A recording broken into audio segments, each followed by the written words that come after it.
The interview. Marty started as the alarm rang in his head. He rolled over and grabbed his phone. The Discord alert was indicating an incoming call from an important person. Marty's mind cleared as he looked at the name on the caller ID. It was the chairman of the Hunt for Truth, an organization that Marty had been committing himself to for longer than he could remember. He jolted up and answered the call. With a thud, Marty closed the car door. He looked up at the sunny sky. Not a cloud in sight. His heart was pounding, but he didn't falter. With a confident stride, he walked into the large office building looming over him. He gulped as he pushed open the door. A gentle ring of a bell sounded as the door closed behind him. He looked into the lounge, and his chest felt lighter. The room was lightly decorated with flowers, a blue carpet, and several chairs lined against the left wall. Marty turned to his right to face the receptionist's desk. He smiled as he presented a piece of paper to the secretary. "Hello, Mr. She trailed off, and Marty replied expectantly. "Hughes, ma'am." She opened the letter as he responded. "How are you this afternoon?" "Nervous," Marty regretted saying it instantly. "Also excited," he added with a little enthusiasm. "Just shut up," he told himself as he was making himself look bad already. The woman behind the counter giggled. "It is a good nervous or a bad one?" "Good. I've been preparing for this day forever." "Oh, how so?" "For example, I worked on a story about the Canadian Red Cross in terms of the percentage of donations that make it to the shelters and the like for displaced citizens due to natural disasters. I'm guessing that percent was not very high." 8%. Marty almost chuckled to himself at how ridiculous it was. A thought struck his chest like a truck. He took a deep breath and pointed to one of the chairs. "Shall I take a seat?" The woman nodded and began processing the appointment. "Marty, you idiot. Stop spilling the beans. A journalist needs to be tight-lipped. Learn this lesson now and benefit from it," he thought to himself as he sat down, pressing his head against the wall. Marty raised his head as he heard a heavy door creaking. His eyes moved to the far side of the room where a heavy brown oak door was being held open by a tall blonde woman in a black suit. "Martin Hughes?" she called out without removing her eyes from the clipboard resting against her side. "That's me." Marty stood up and walked gingerly over to the woman. "Nice to meet you." He offered his hand. She smiled and shook his hand. "Nice to meet you as well. I'm Melanie. If you would follow me, we'll be taking the elevator to the top floor where Mr. Minx's office is." "This is a really nice building," Marty said as he followed Melanie down the long hallway where doors lined each side. The floor was polished redwood, the doors solid oak. There were several mahogany chairs sitting adjacent to the doors. The ceiling, fine marble interlaid with what appeared to be gem inlays of multiple colors, creating a repeating rainbow pattern in a straight line across the roof. "This building is quite daunting," Marty said in amazement as he admired the decor. "I am overwhelmed." Melody glanced back at him and nodded. "Mr. Minx is a very particular person. Eccentric does not do it justice. At least he has a little taste." They reached the end of the hallway where a glass elevator clinked open. Melanie and Marty both stepped onto the elevator and the door closed behind them. "So are you working on any current projects, solo or with any other collabs?" Melanie asked suddenly. Marty was taken aback and ran his hand through his hair, sighing. "There's always work to be done, never enough time to do it." He chuckled as he felt confident of the question dodge. Melanie looked down at the clipboard in her hand. Marty leaned against the railing on the wall. "How long have you worked here, Melanie?" he asked politely. Melanie looked up at him and frowned. "Not long enough." "I see what you did there," Marty laughed. Melanie joined in. "Two can play at this game," Marty remarked as the elevator came to a standstill. The glass doors opened and Melanie ushered Marty into a large office room. At the far end of the room was a large marble desk with a brown vintage lounging chair on the other side. It's facing towards a wooden fireplace embedded in the far wall. A faint smell of tobacco lingered in the air. Before Marty could say thank you and goodbye, the elevator doors closed. Turning to face the desk and now noticing a smaller chair on this side of the desk, he walked over to it and sat down, placing his hands in his lap. A loud creaking dragged on as the large chair slowly turned towards Marty. A deep voice began, "Mr. Hughes, welcome to my study. I hope you have started to make yourself at home here. I am not one for formalities, so I will get straight to it. I want you working for us. I've been following your work for almost a year now. Your last report on Walmart's reusable bags was quite the piece.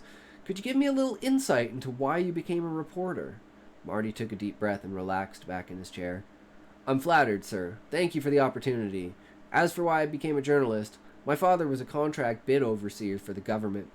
The sun was starting to set, and the natural lighting of the room was fading. shadows falling across the face of Mr. Minks. He puffed on a cigar as he leaned in slightly, placing his elbows on his desk. He became a whistleblower early in his career when he worked on a paper shredding contract, Marty continued. The government wanted to give a contract to a guy in a warehouse with a shredder to shred sensitive military documents.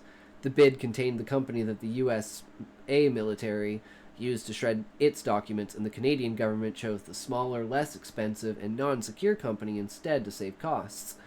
Mr. Minks was slightly nodding as he puffed again on his cigar.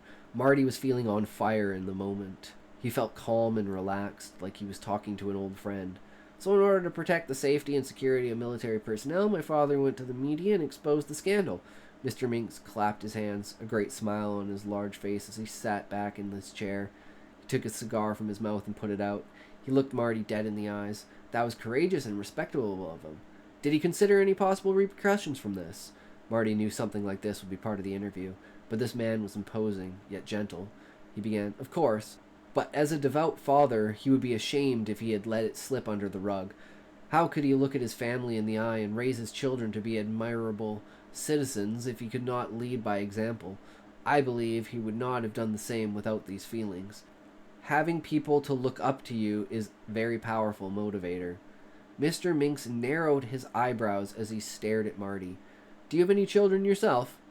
"No. I spent most of my adult life pursuing my journalism career. I'm happy it has worked out so far. That's why I want to be a part of the Hunt for Truth project. Due to this type of content, getting a partnership or a sponsorship is very difficult."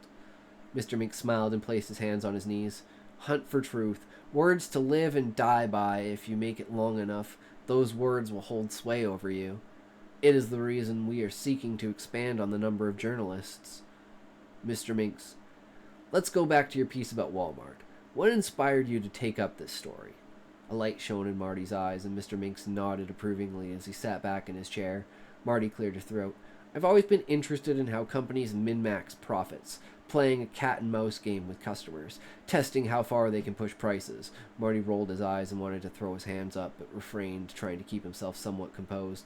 Mr. Minks seemed to be enjoying the conversation, so he was letting it out little by little to test the waters.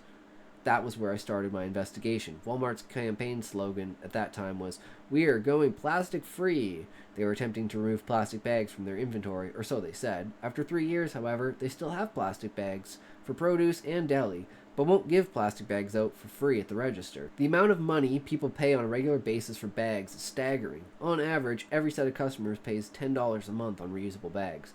Considering the amount of stores worldwide, this made tens of millions of dollars, if not more. And the plastic problem has not changed." Marty sat up, placed his hands on the large marble desk. Mr. Minks leaned in with a smile on his face, placing his hands on the desk as well. "In my investigation, I've interviewed over 1,000 people about this, and the consensus is solid. 98% of those people think it is outrageous. So I created a petition to enforce handing out plastic bags." "How's the pushback on that front?" Mr. Minks asked, intrigued. Marty cleared his throat. He was starting to feel the pressure of being scrutinized by someone of high authority. "From there, I continued to research and investigate how Walmart was responding to all of this, and the pushback was nothing short of pathetic from a giant corporation. It felt like too many hands in one pocket. I think they had handled it better, I would have been in for a scare.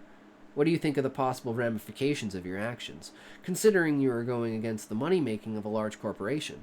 Mr. Minks pondered out loud. "I do understand that if the world is as bad as I could believe it to be, I should be scared. I have to believe the cup is half full." Marty sat back in his chair. The air to the room seemed to have shifted. "If I were to tell you to stop pursuing these kinds of topics, what would you do?" Mr. Minks proclaimed, the grin now gone from his face. Marty's heart began to race as he saw the seriousness in this imposing man's eyes. He gulped as he sat up in his chair. Marty froze as he felt a cold metal press against the back of his head. "Tisk, tisk, don't turn around, Mr. Hughes. Please answer the question." Mr. Minks sat up, placing his folded hands onto the desk and leaning in towards Marty, his presence looming over the small man.